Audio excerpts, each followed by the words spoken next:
ام المؤمنین ام سلمہ رضی الله عنها وی حضرت ام سلیم رضی الله تعالی عنها د حضرت انس رضی الله عنه مور مبارکه راغله پیغمبر علی السلام ته او ورته یا رسول الله صلی الله علیه وسلم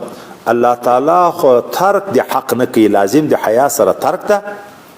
ځکه حیا خو جسمانی صفت ده هغه په الله کې نه راځي انقباض النفس عن القبائح چې بل روز موږ تاسو د حیا تعریف کړی ده نو لازم دی غسره چا ترک ده خدای پاک حق نه ترکی دا خبر هم د دغه د پاره کوي چې دا مسله پښتنه کې خځه شرمېږي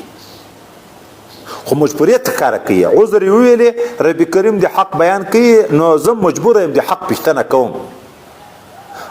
خځه باندې غسل شته چې دا په خوب کې داسې څه وویني لکه سړی چې ویني لکه سړی چې ویني دا دې ته څه معلومه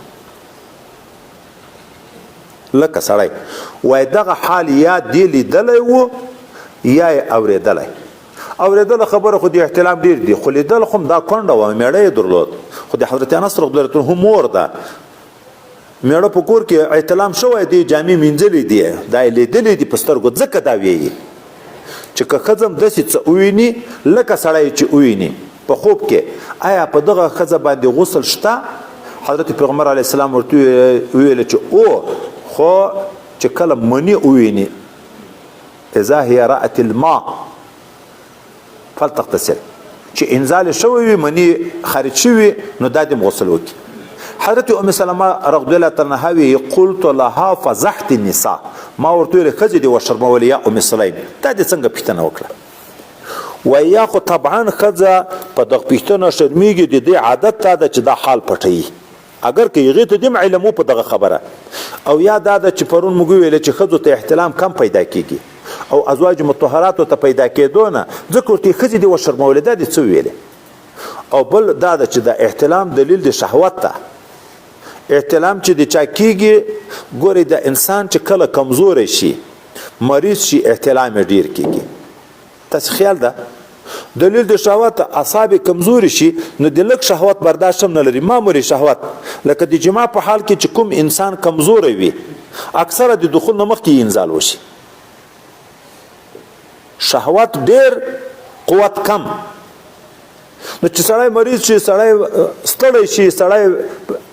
د مرض او تکلیفو په حال کې وي خو شهوت خو شته خو شهوت کنټرول نشته د کمزورۍ د وجې نه احتلام ډېر کیږي نو دا خو دلیل د شهوت نو بیا خو دا معنی چې ښځو هم شهوت کیږي سړی ته داسې پوښتنه دې وکړه خو نبی علیه السلام ورته ویل چې او غسل په ښځه باندې هم شته اذا رأت الماء د ښځې د احتلام په باب کې چې احتلام یې وشو غسل چې شته آیا رؤیت ما شرطه که نه نو یو قول دا ده چې د بعضې ائمهو چې رؤیت ما نه ده شرط چې نفس احتلام په یاد و که اوبو موبو چې ونه لیدم غسل په دې باندې لازم ده خو لیکن وای فتوا په دې قول ده چې نه د دې دپاره هم رؤیت ما شرط ده